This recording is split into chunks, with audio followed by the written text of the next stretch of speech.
Hey, welcome to Podcast 6. This is a special edition for Thanksgiving. We know that you guys are going to be getting ready to watch the football games, eat all the turkey and stuffing and green bean casserole that you can, and all the delicious stuff that is being baked for you, the pies and the cakes and the ice cream, just to save up the energy for Black Friday. But speaking about something black, but we're going to talk about the paranormal, the dark side of the world. Today, we have a special guest on. We're going to go by the name Paul. This person, Gabriel and I have known for well over 30 years, and has recently come to our attention that Paul has a deep-seated association with the paranormal, ghosts, spirits, whatever you'd like to call it. And over conversations, we decided that over this holiday, we'd give you a special edition, completely off the books, no top five, no stories, no sports, just a one-time sit-down with someone who's experienced some very, very amazing things in his life. And for the non-believers, you can listen in and maybe he'll change your mind. For the believers, I think you'll be very, very entertained with some of the stories he's had to tell you about what he's had to go through. But Gabriel, before we open up with Paul, what are your thoughts about the afterlife and stuff? You know, there's so many people that are scientific that think, hey, you live, you die, that's it. There's people that believe that you die and then you go straight to heaven or hell. There's people that believe that you die and you stay on earth until, if you're a Christian, until Jesus comes back. There's so many elements out there, beliefs, and these people have strong beliefs. And if you argue with them and stuff, you're going to lose because they've believed in these things for so long. So we're going to be talking to Paul today, who has a different view on things about what might happen after we die. For most societies, they have gods. It doesn't matter if you go to the jungles of New Guinea. If you go into parts of Africa, they all have a deity. They all have a god or gods that they believe in, because every human that's born has that at least question, not necessarily fear of death, the afterlife. You don't know what's going to happen. There will be priests that have been priests for 60 years, and on their deathbed, they might still have a slight question about what's next. Not that they don't believe in heaven. They're just like, nobody's been there and back. You know, I mean, we've heard stories about, you know, people that have written books on it and stuff. But for the average human on earth, does not matter what country, where you're at, it's the eternal question. What is there after death? Is there nothing but blackness and you're over? Or is there wonderful streets of gold that some people promise you and stuff? Or is it just a warm feeling? What is your take? Well, I believe, you know, my belief is that when I die, I'll be up in heaven with the good Lord. That's what I believe in. And I believe that that's exactly. I've had conversations with people who, you know, don't believe that, and I've even had people ask me, well, how do you know? And I said, well, I won't know till I die, right? But that's my belief, and my faith is very strong. So I do believe that there is a heaven after life, after we die, right? But I'm very interested to hear what Paul has to say, because and some of these things I do believe, and some I don't. So I'm going to sit here and listen to what he's experienced and what he has to say today.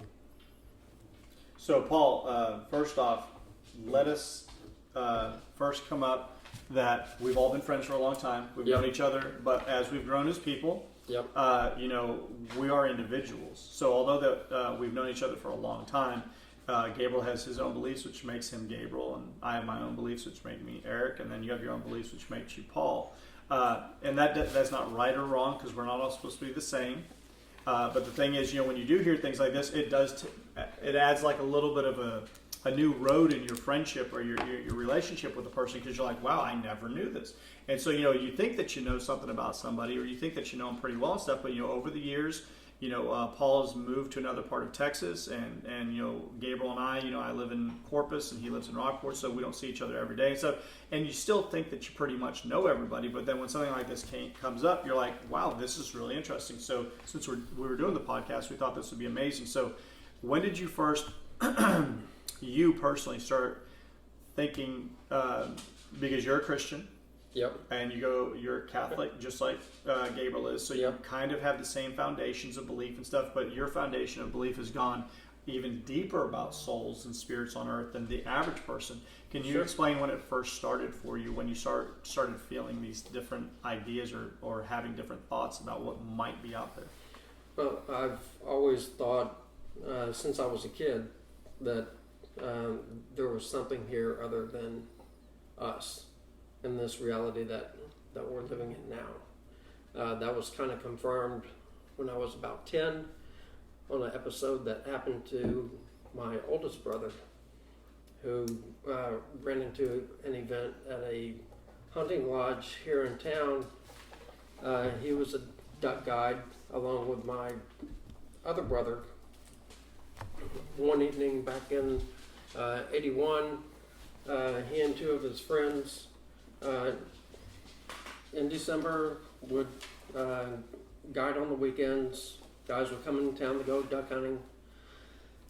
So one evening they would all stay or camp out in the bunkers around the facility. And in the main house was two stories in the attic. Back in the 40s, there was an employee of the hunting lodge that had passed away in his room. And so for about 30 years, it was kind of an ongoing test for the new hunters that would come in that wasn't aware of. So as they're sitting down at dinner and stuff, they would sometimes the new clientele they'd let them know, this place might be there might be a ghost that wanders and stuff. This would happen 10 years ago, 20 years ago. As it grew, the myth grew more and more of the reality that there might be a spirit trapped in there from the man. Yeah. Now, did you say he took his own life, or he just happened to die there? You're not sure? I'm not sure. Okay, but I know he did pass away on the premises. Yeah, he passed away up in his room. He was a cook. And so, yeah, year by year, some of the new hunters that knew about it would dare. And I'm sure the people that stayed and heard about this, when they went back to Houston or Dallas or wherever they're from, they probably said, hey, if you ever get a chance to go to this hunting and fishing club, definitely stay there because there's a ghost there. And then that would make other men with their testosterone do, I ain't afraid no ghost. Yeah. I saw Ghostbusters. I ain't no afraid. Yeah. And so then they would go down. So it actually drummed up business, and it had a tail that was attached to it, which makes it exciting. Yeah, yeah. They would do it on a dare. See who was the bravest guy That would stay. that could stay in that room all night. That wouldn't be me, I'll tell you that. I would do it. I'm not afraid of things like that. But that's just me. I would. No, Okay. No, what happened to your brother that you're saying that was so that got you into believing, hey, holy crap, there's something else out there? Well, just to take a step back, previously the room was set up in a way where you had a double bed, and in the middle of the room was a poker table that had poker chips in the middle of the table. Where the guys would sit down and play cards and stuff. Yeah. Well, not up there. It was just what was left in the room. So whoever took the bet, per se, to try and stay in the room all night would hear footsteps. They would hear poker chips being dropped on the floor, bed shaking, little things like that. And so it amped up the fear in people, like, what is this? What's going on? Yeah. So the night in question, my brother and two of his friends decided to take in a movie before reporting to the hunting club. They had hunters booked up full. Right. So it was going to be like a full week or weekend of just having fun, doing their thing. Correct. So lodging was scarce. If you didn't get there early enough, you wouldn't get a bunk. And by the time that they arrived, all the bunks were taken. So the only two places to actually sleep was either in the cook's room or up in the attic, where they had some old hunting decoys, and they had a bunk bed up there and maybe some other material that was not used by the hunting club anymore. Right. So they decided they had to make a choice. Yeah, they had to make a choice, and they said, well, we're not going to sleep up in the cook's room. We're going to go straight up into the attic. So they proceed on to the attic.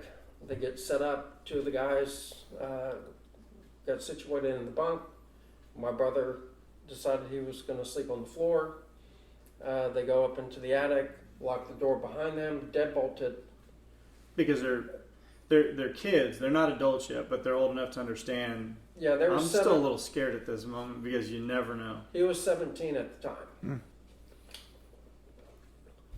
So they get tucked in the bed, and within about 30 minutes to an hour later, my brother said he felt a very strong energy around him that took a hold of him. He couldn't move his arms, he couldn't move his legs, he couldn't talk. All he could do was open his eyes and move his eyes around to look around. He was trying the best as he could to break away from it, couldn't do it, and then started feeling as if he was being drugged towards the door. After a couple of minutes, he was dragged about 6 feet. He was able to break away from it and screamed out to his friends.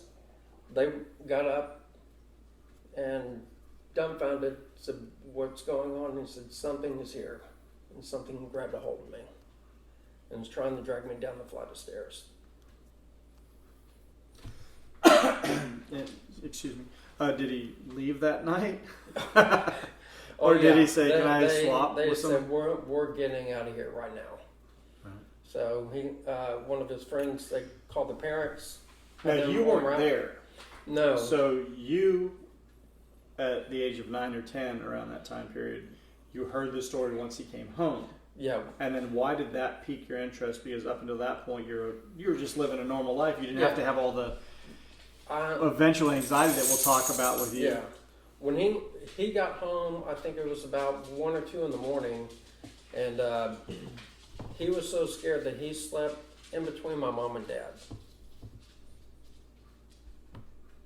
I'm sure he wouldn't want that to get No. out. And that was the first time that I You saw fear in him, so that Yeah. caused, if my older brother can be fearful of something, something's got to be going on. Yeah. Because, he's yeah, an older guy. exactly. So from 10, when would you say the next time that you experienced anything that would be, for you personally, not that you saw something, fear in your brother, you saw something, you're like, now it's happening to me. Something that was personal. That would be in 1998.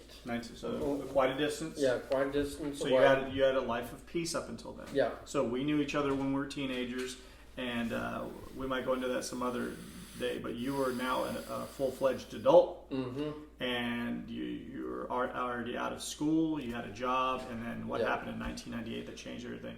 I mean, Clinton was leaving office, and I thought you guys would be happy about that. No, Clinton had 2 more years, but he's being impeached. Yeah. So I thought Republicans would. I'm playing with you, Paul. But seriously, what happened in 1998? So in 1998, I was working in Austin. I wanted to go back to school. So I moved to San Marcos to go to Texas State.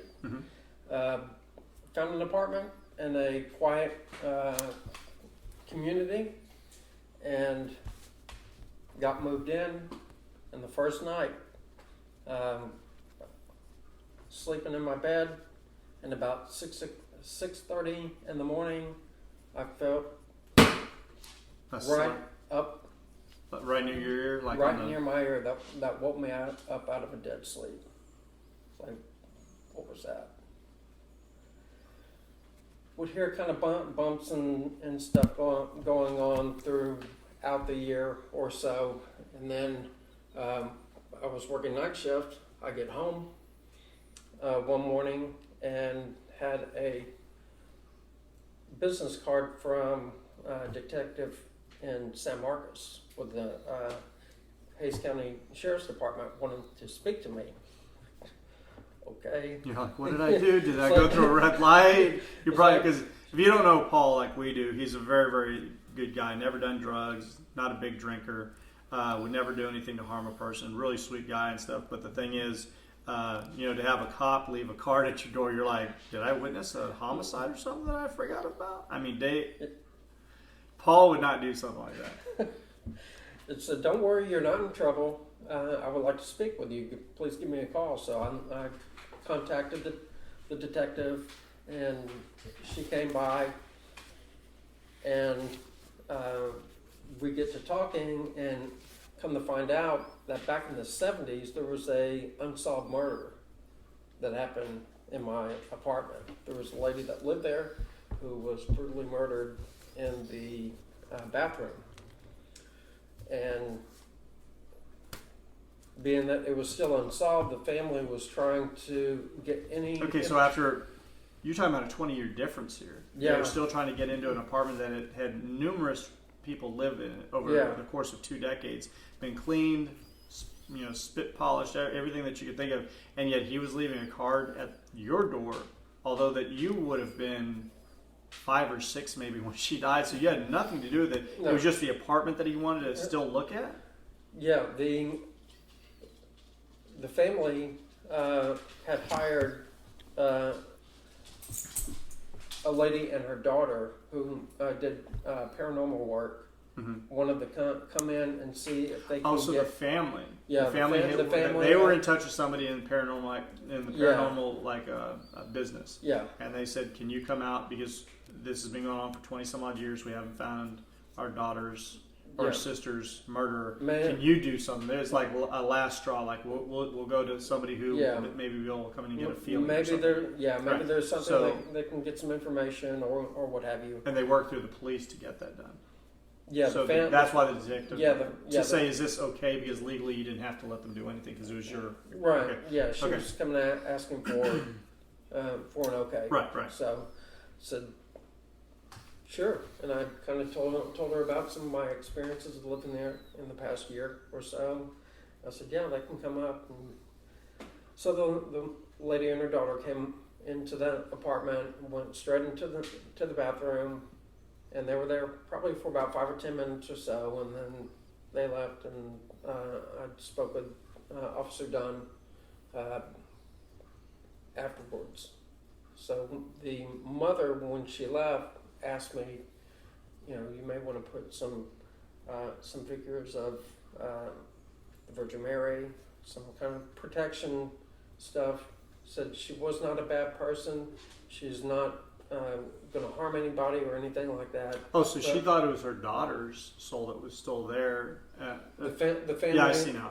Yeah. Okay. Yeah. They were just trying to see if they could communicate with her to find out anything on the case. Exactly. So that was my second experience that I've had. Fast forward maybe another 10 or 15 years after that, my ex-wife and I were renting a house in LaGrange, and we lived there for about 2.5 years or so. Had a number of instances that started up afterwards when we got there. So in the living room, I have my computer, kind of a corner computer desk set up. Would have the monitor come on, Just turn on. Mm-hmm. Like waking the computer up. Yeah. But nothing's there to wiggle it. Yeah, nothing. That you know of. Yeah.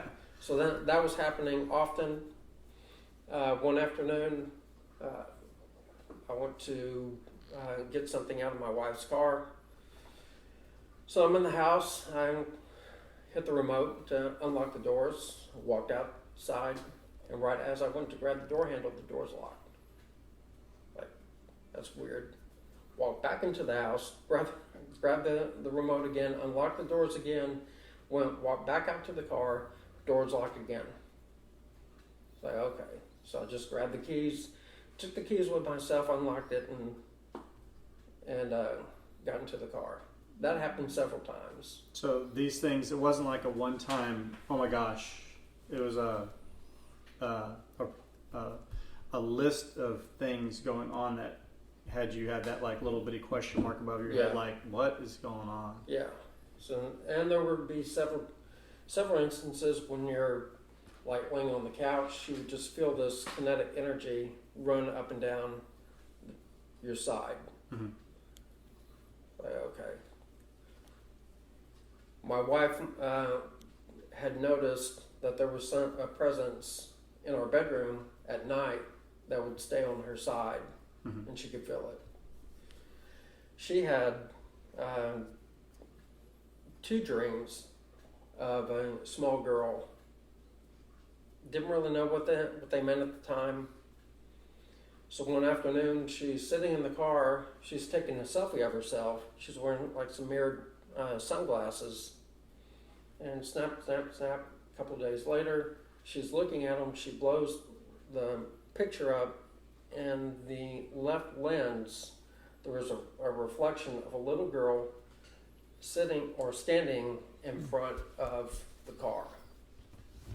You could see the outline of the hair, the face, the eyes were black, nose was black, mouth was black, white dress, just standing there staring at her while she was doing it.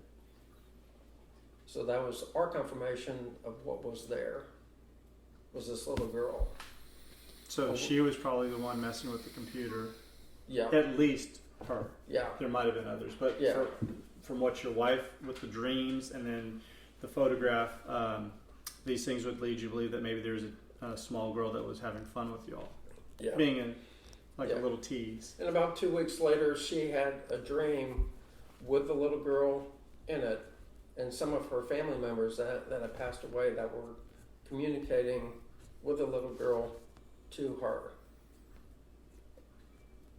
Yeah, something else that we talked about is you said that I'd really like you to tell the story because some of the people that are listening to this are going to be like, okay, whatever. And some people are going to be like, this is kind of creepy. It's odd. It's different. And for those people that have never experienced anything like this, of course, you understand how they're going to take it. They're going to be like, this never happened. This is just imagination or too much. But then for people that have felt extrasensory perception, have seen things of the paranormal, they're going to be spot on with you. Whether their story is completely different or not, it's still different of this world. Yeah. Well, Eric, I just Okay. because Paul was talking about what he's gone through, and so I really growing up, I really had never experienced anything, and I think most of the time what happens to me is I'm on the go all the time. So if something does happen, I just don't really think about it. It just kind of go through stuff. So I used to work out. It's a place in Corpus. We used to work with kids, and so I thought you said you worked out. no. Okay. I worked at this place in Corpus with kids, and I had always heard that there was some spirits there, and I worked there for 12 years, and people were scared, and at nighttime sometimes I'd work overnights. That wasn't my schedule, but I'd work graveyards. Right? People would tell me, "Did you hear this? Did you?" I never heard anything ever. I mean, the time I was there, and my mind wasn't set on that, and so if things did happen, I really didn't pay attention. But on one night, I was there, and I was by myself in the front office, and there's a door that goes to the kitchen, right? And so I heard like the door slam, like it was quiet, and I was working on a schedule, and I just heard the door slam. So I get up because everybody was in the dorms. There was nobody else, and so I'm looking, and I was like, I didn't see anything.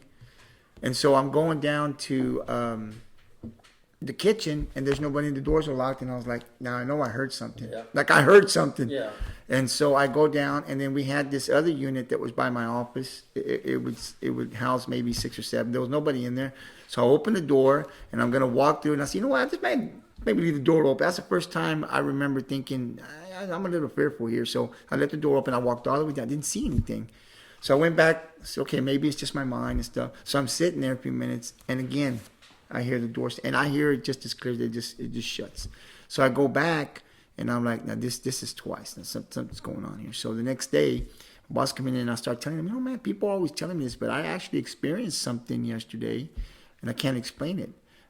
Later on, you could see things moving on the cameras. We have cameras, and so I don't know if I actually could see the ghost. Could you see this? People were seeing things. I was seeing something moving. I wasn't quite, yeah, that is actually a ghost. But I did experience that door twice that night. I mean, I heard it as clear as we're here, just shutting the door. And there was nobody. I went through the dorms. Nobody could leave without getting relieved. So nobody could just walk out. I had to go and relieve somebody so they could come out. So I checked all the dorms. So I was like, is there something to this? I never heard it again.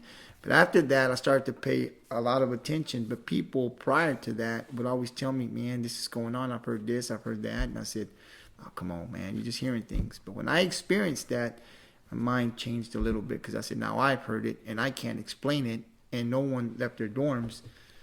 What's going on here? Yeah. So, Well, just to add in real quick, because Jacob, who's our producer, he just let me know he had a summer job at a place called Get Air here in Corpus Christi with trampolines, and it's just a place for families to take their kids. And he had heard when he got hired, they're like, this place is haunted. Now, Get Air is in an old building that used to be a movie theater, and had been there for like 30 years and stuff. I went to go see movies there when I was a kid and stuff, and they finally shut down in the 90s, and then it's been different things since then, and then they reopened it as a place to bring your families for birthday parties and stuff. It's just a bunch of trampolines. It's called Get Air. But he had heard when he got hired, they're like, this place is haunted. And although Jacob is a young man, he still has that teenage ability to, oh my God, is it real and stuff. So real quick, in 2 or 3 minutes, how would you explain what you saw in your short amount of time? He only worked there for a couple months during the summer, but he also wanted me to let you know Dave's got stories, Gabriel's got his story, and Paul's got stories too that he's telling. So we're all telling stories here. so Jacob's going to go ahead and tell his. Okay, so in late June of this past summer, I was hired to Get Air, and I had gone there for multiple years, like to just jump, because it was close to my house. It was like a fun way whenever I didn't have anything to do on the weekend. All my friends used to go and stuff, and I became pretty good friends with most of the workers there because I was there so often. I was a regular. They got to know my name. They'd like ask me how school was going and things like that. And so once I got hired, I was like, because I had heard in the past from them, like in just normal conversation, that it was haunted and stuff. And once I was hired, I was like, is it really true? And a majority of the workers were like, yeah, I've experienced something. And I was like, this isn't real. Like, I believe in, like, ghosts, but, like, it can't be happening in where I work. Like, that's just too real, I guess. And so we closed one Saturday night, and we had gotten all the kids out of the park. We were cleaning and stuff, and we had just finished cleaning. And our DJ that night, because we have DJs on Saturday nights, had finished packing up his stuff, and we were all talking. And he was like, guys, I know this is weird, but I heard little kids jumping on the trampoline in front of me. Even though all the lights were off, no one was on the trampolines or around the trampoline section except for him. And he was not on them. He was closing up his DJ equipment. And we're like, no, that's not real. But, like, we'll test it and see if it's true. We'll just stand here for a minute or two and be quiet. And so we're standing there, and no one's talking. And me and 2 of my coworkers, from the exact same spot where he heard the little kids jumping, I heard a little girl laugh, which kind of spooked me. I was like, maybe like it was just an echo from someone like cleaning on another part of the like complex. And so I kind of freaked out. But then we were like, all right, this cannot happen a second time. And we had everyone in the one room with us, and everyone was quiet. No one was making noise. And then me and another worker heard it coming over from the basketball trampoline section, and then I believed it. And I had heard rumors from other workers how like trash cans would just move out of nowhere, like on flat ground would just slide because they were on rollies, and there would be handprints on windows that were just recently cleaned where no one had gone in the party room. It's just creepy to know that it's that close to your house and stuff, is a haunted building. It's very interesting because I'll tell you another thing that happens to me a lot, and I'm just now thinking about it now that Paul's talking about what he's experienced. But, Eric, I wake up sometimes in the morning, and I got scratches on my body, on my arms, and on my back. And I wake up in the morning. When I go to bed, I don't have it, right? But I wake up in the morning, and so then I'll have a scratch like on my chest, on my back, on my arms. Yeah. How many fingers? 3? 3, 4, yeah, sometimes 2. But it doesn't happen often, but it's happened quite a bit over the years. And I just kind of like, okay, I could never explain it, and I really never y'all thought about it, but now that we're talking about this, I do. You know, I don't feel anything. I don't feel like there's something over me like you talked about earlier, right? But I do wake up. I do see scratches when I go out to where I'm getting up, and I'm like, man, and they go away within the day, right? But I do have those, and they look like fresh scratches. I'm thinking to myself, how am I getting these? And I've had them probably, I'd say maybe over the years, over 10 times over the course of my life. And I just can't. I just, you know, I don't really think about these things. It happens. Oh, no big deal, right? But now that we're talking about this, I can't explain that either. I can't explain how I've come across. I don't think somebody goes up there and scratches me, you know. But it's something I have not been able to explain. That Where are does most of the happen. scratches located? But my arm, my upper back area, upper chest. Never on the lower part. It's always on the Wear a upper part. necklace? At times, but there are times I didn't. But at times I did. But I don't wear it on my arm. I don't wear it on my back, you know. And Slings in the middle of the night? no, these are more scratches. They're long. They're not like Oh, little. they're not like- No, they're not like little scratches. They're like a. It's like it would look as if though somebody scratched me with nails and just went all the way down. They're not little ones. They're pretty long, like if you had been scratched. But I don't feel nothing at night. I don't. I've never experienced anything, but I have woken up over my lifetime at times with that, and never have been able to Well, explain. vibing off of what he just said, Paul, how can someone find out if they might have a paranormal visitor visiting them? Like, how would Gabriel know if that scratches from something at work that he just forgot, scratches from a necklace that he's wearing, or paranormal activity? I mean, how does a person know something like that? Well, entities usually will attach themselves to you, whether it be a lost soul or a biological entity, a trickster entity. There's several different types of ghost is kind of a common term, but a entity, which is what I referred to them, can be broken down into different categories. And if you have a lost soul, or if you have a trickster, they do different things, or have the ability to do different things, get into your head, get into your body. Because what do they want mainly is to take your energy so they can live on. So, so your basis is that entities use our energy to keep them alive on Yeah. Earth. What happens if they don't have the energy? Do you know? If they don't, They can get it from animals. They can get it from people. Anything that's living and breathing. they can take energy from them. Yes. You ever, just to give you an example, because this is something that usually everybody has experienced. So you go to bed early during the night, you sleep all night, crash out, wake up in the morning, and you're still tired, like you never slept at all. Correct.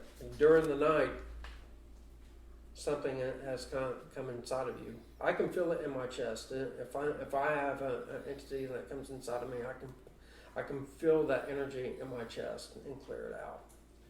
But that's usually like during the morning time when I'm at work or something, and all of a sudden I'm getting tired. I'll check myself and run a quick clearing, and How long does a clearing take?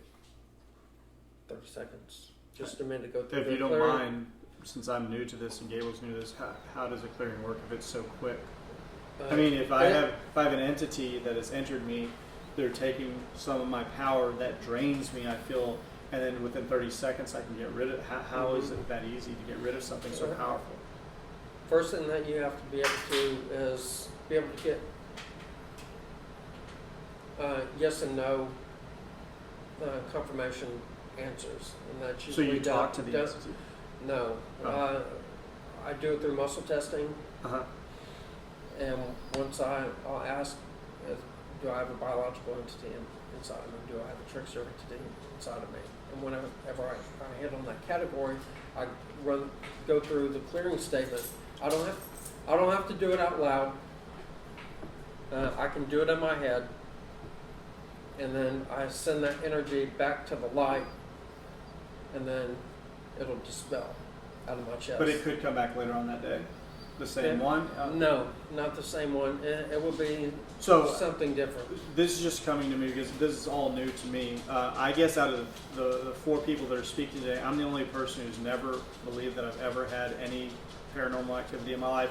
There might have been that I just don't pick up on, but I'm saying I'm more scientific in my views of things, and it's not whether you're right or wrong, anybody in here.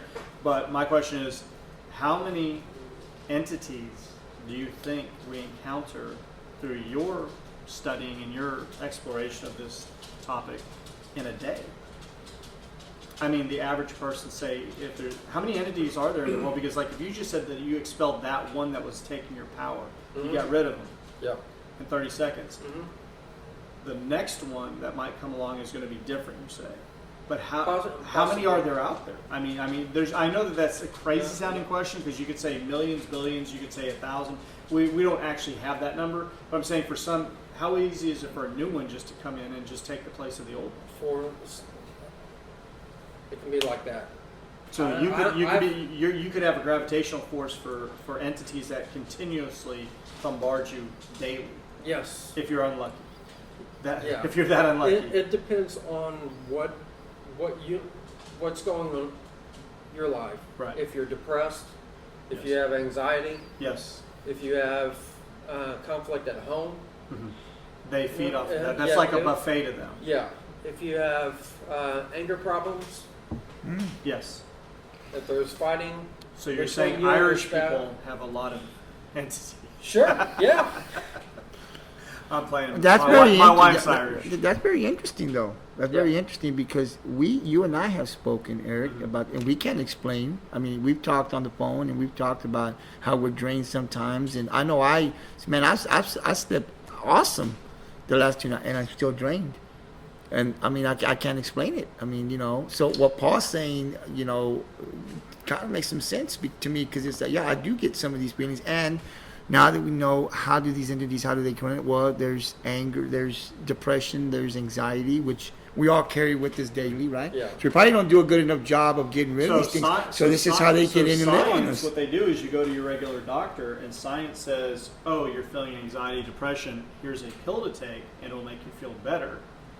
But on the spirit, the paranormal side, it could be, in Dave's estimation, that medication is probably not needed. It's due to the fact that the anxiety and the depression might be coming from the negative being that's sucking the positive power out of you. Well, let me just say this. I Tires don't. you out, makes you stressful. Stress leads to disharmony in your family, disharmony at your home, which then breeds more negative energy, which they feed off of, and then it's like a buffet where more spirits or entities will then enter your house because they're like, look, these people are in such turmoil, we can feed off of their negative energy over and over. And then you see divorce rates and you see suicide rates and stuff, and maybe on the paranormal side, some of these things could be solved if we had a better way to go ahead and cleanse ourselves if we knew about this. Well, I'm just saying that you and I have experienced some things that, yeah. I don't take medication at all. You know that. So, but we talk about how we feel and we don't have an answer to that. Why do I feel drained? Why did I sleep good last night? Because I've slept 12, 13 hours and I wake up worse. Like if I didn't, I have no energy. I can get through the day, but I have no energy, right? And so, Eric and I have talked about this, and I don't know why this happens. That's what we said. We don't know why. So we just go about our day. But now, Paul's explaining, well, this could be the reason why these are happening. So it's very interesting. Because these things happen to us, and we don't have an answer. Even some of my coworkers, the gentleman that works with me, there's been a couple of times during the day, he said, man, I slept good all night, and I'm just still tired. Yeah. So I can run a check on him and see if he's got some, and he's usually got a biological entity inside of him. So how do you run a check on him? I mean, it almost sounds like getting your oil changed. I mean, I'm not trying to make it sound that simple, but it's like, I can do this for you. And it's like, in today's modern world, with so many scary movies out and stuff, it's almost like ghosts or entities or spirits or poltergeists have been downgraded to just spooky things that kill you or hurt you or come back to get you from they drowned in some water and stuff or something like that. So a person like you who's really invested your time in your life in something like this, studying it to where you can actually, I don't want to say heal somebody, but you can extract that negative energy from that spirit out of them. How long does that take? You said about 30 seconds? Yeah, once I run a check, because I can check you, I can check Gabriel, just without you even knowing it. And how does that person feel? Like, you check me, and I'm tired. What happens after you've done that? I mean, what happens to the person? And Does the then person start feeling you better You start right away? Yeah, you start getting your energy back. That's what happens to me when I can feel it, and I clear it out of me, and then you can feel your energy rising back up. Anxiety, I mean, worries, anger. I mean, all those things that you talked about happen to me on a daily basis. Yeah. They don't happen as much now, Paul, because I can tell you that now, the last maybe 2 years, I've really, paid attention and try to get away from all that negativity. Yeah. Before, I was just in the mix. I mean, I was just in there, and all these things that you've talked about, I've experienced. But within the last 2 years, I really kind of, my surroundings, I pay attention to what I'm doing. Yeah. Try not to get angry. I try to do different things. Yeah. But what you're explaining here, I've experienced. Everything that you're saying, I'm like, man, I've never been able to answer these things. Could this really be something that happens to us? And does what you're saying could really work to help somebody get some of that energy back? I don't know. Even the emotions that you go through as you live your life, when you can have one event or one interaction with somebody, and that would set a whole smorgasbord of emotions just from that one event, and that stays in you. We have maybe about 5 minutes left in this podcast. I told you that'd be a short one instead of our 2.5 hour long ones, but and because Paul's got things to do, Gabriel's got work to do, and I'm gonna go get something to eat. Couple quick questions I wanted to ask Paul. Are there, for every bad entity, are there good entities? Yes. So could they not give you positive energy? Yeah. Okay. I just want to make sure that there's a 50-50 split there. That not all people are afraid that an entity in their life or in their house that might be playing or tapping on something that automatically is going to ruin. Yeah. Well, how do we get good You- energy? How does that happen? How do we get good energy? Well, that's being happy, making yourself happy, But living the life that you want to live. But how am I going to get an entity to give me positive energy? Where you have protective spirits.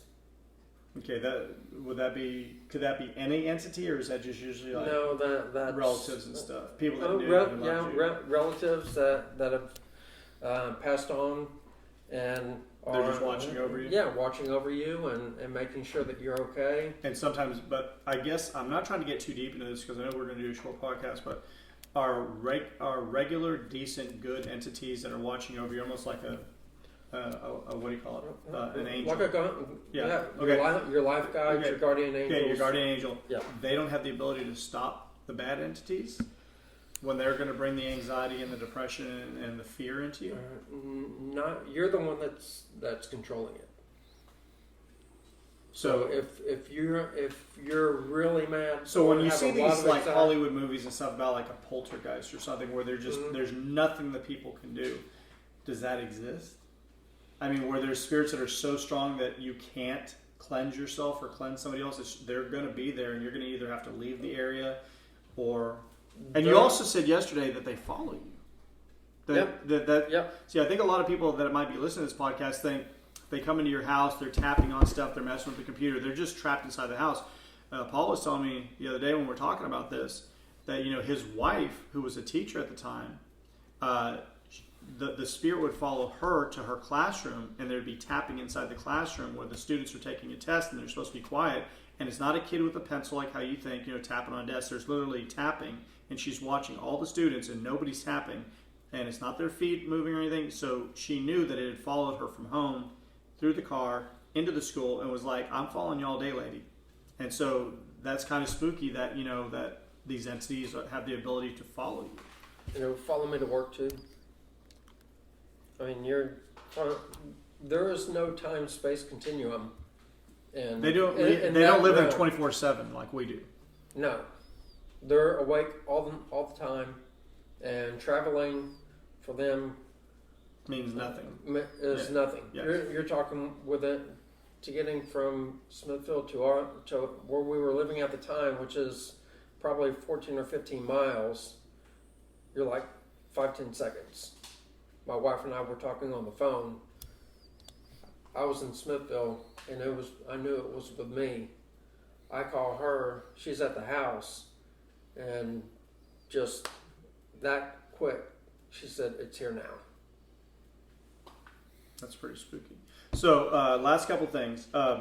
What is the scariest or creepiest experience that you've ever heard of, that you've ever cleansed somebody with, or that has happened to you? Anything, if you can take the one that, for anybody who's a non-believer, it might not change their idea, but it might pique their interest that you're like, that's kind of scary. That's kind of creepy. Is there something off the top of your head that is just like, this is why I still believe, this is why I've been trained, Paul's been trained to go ahead and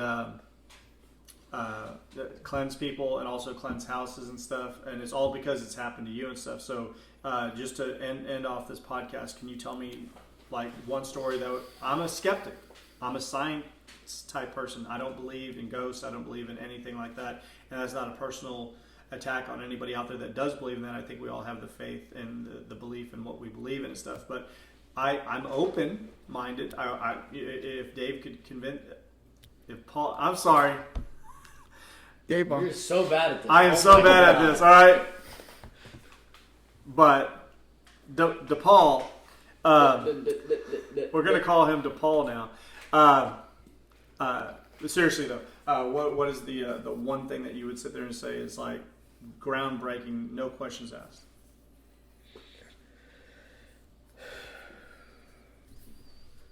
Probably what we were going through at our house with me and my ex-wife.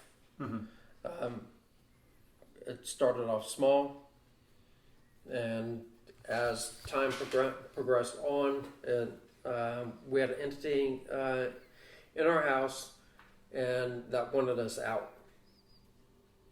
And if something wants you out of the house, it's going to ratchet up what it's doing, to rattling doorknobs, tapping on the walls to letting you know that it's there, to hanging out in front of you, being in your bedroom, in the privacy of your bedroom with your wife, and constantly moving the bed, messing with the dogs, and grabbing and touching you and your spouse. And just explain the last part about the one time that you saw in the house, probably the thing that almost made you wish that you were wearing diapers at the time, the apparition that you saw at the top of the stairs. Now, if I was to see this, people, the skepticism that I have would be gone, and I'd be like probably touring the world saying, this is real, believe me. Listen to what DePaul has to say. I was renting a duplex, and I was getting ready for bed one night. So I go into the bedroom to get the dog settled in, and at the foot of the bed, there was a Hispanic lady, about maybe 4.5 feet tall, wear the veils over their head, just standing there. She was in white dress, can see her plain as day, and I just stopped. That would be spooky. I don't know. I'd be gone. But at that time, I had already taken the classes. Yeah, I wanted you to get in more into that to before we ended the podcast about how he took classes to go and do this. It's not like he just woke up one day and said, I'm going to go and try to end these entities in my life and other people's lives. It was a progression of having to learn from a teacher, right? Yeah, I found a medium that also taught clearing classes for people that wanted to sign up, so they know how to do it themselves, so they can keep their house clear, keep themselves, their families clear, and it's about a 4 or 5 hour class, and she would talk about each individual type, and then after her class we would actually go and practice it, go to a restaurant and try and pick people out that we thought had entities attached to them and remove them. Without the people knowing. Yeah, You're just like sitting there eating your steak dinner, and you're like, I'm drawing this evil spirit out of you right now, but you don't even know. Yeah, without them knowing it, and kind of see what the reaction is going to be. There have been, I think, 1 or 2 times in prior classes that people were sensitive to it, and they reacted. Like, what in the world's going on?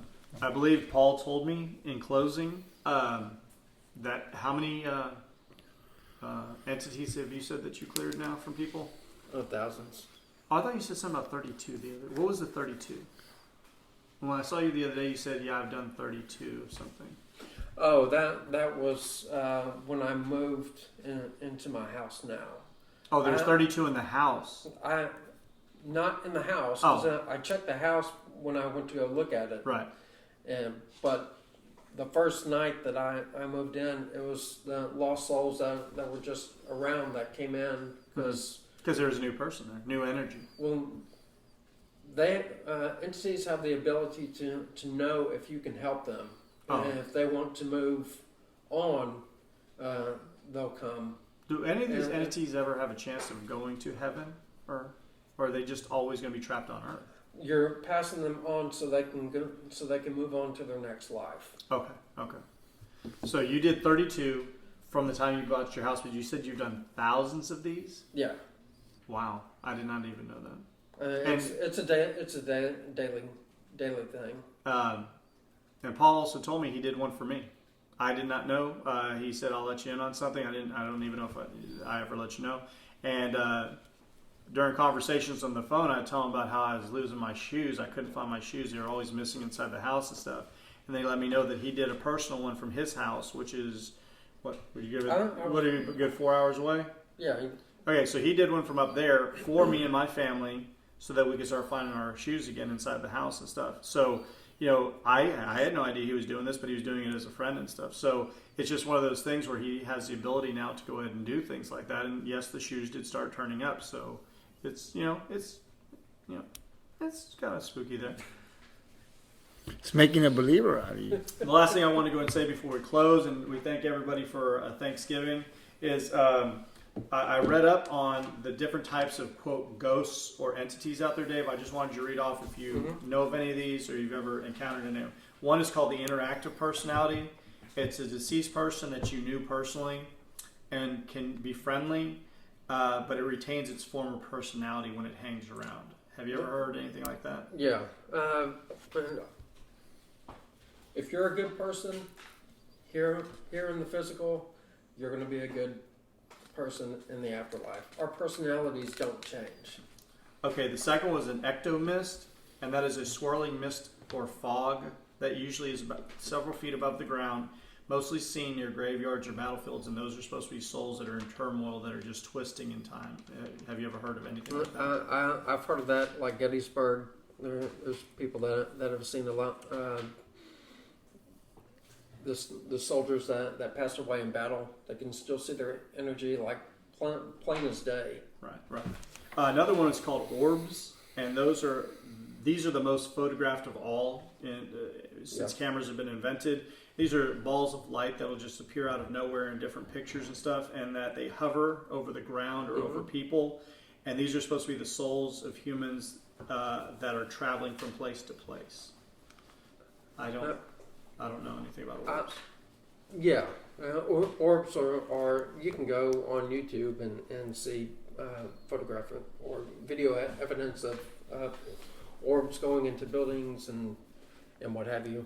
Whether it's actually a lost soul, I I couldn't tell you. It could No. be. It could be any Now, type. those of- first three are pretty benign, as in they're just around. Mhm. And then the most popular one, due to the movie and just talk over the last 25, 30, 40 years, poltergeists. Yes. And it says these are the most popular. People have heard them the most. You know, if you say, hey, did you see an orb? What's an orb? Did you see ectomist? When you say poltergeist, people remember the 1982 movie or whatever that scared the crap out of a lot of people. Yeah. They're here. Yeah. Says that they're most popular. They're the most noisy of all ghosts due to knocking on things, tapping things, knocking objects over, making sure you know that they are there and around you. They begin with slight signs, and it progresses, and it can even become violent, where people can be hurt by things being thrown or something. Yep. It's a spirit that can manifest itself inside living people also. So I'm wondering, when you talk about entities, is that kind of the same definition of a poltergeist? Yeah. The behavior of entities when they enter into a building, if it's just a pass through, they're going to do something to let you know that they're there. Whether it's tapping or doing something with a light or some sort of notification. A lot of that, people don't realize that that's what it is. They usually dismiss it. Oh, this is house settling or what have you, but that's typically what it is. All right, well, for podcast number 6, we wish everybody out there a happy Thanksgiving. We hope that you enjoy this podcast. It's going to be shorter than some of the other ones. We hope that you enjoyed Paul, or DePaul, all the different names I called him. Just trying to keep secrecy here, guys. Just trying to keep secrecy here. But we hope that you enjoyed his stories of what he knows and how he affects people on a daily basis. Gabriel even came up with different ideas that he didn't think about on a regular day. You know, you just go through life. And of course, Jacob with his ability to even bring in his about the haunted place where he works. So for those of you out there, have a great Thanksgiving. Have a safe Black Friday. And enjoy your time with your family and friends. We hope that you love the podcast. See you later. See you later.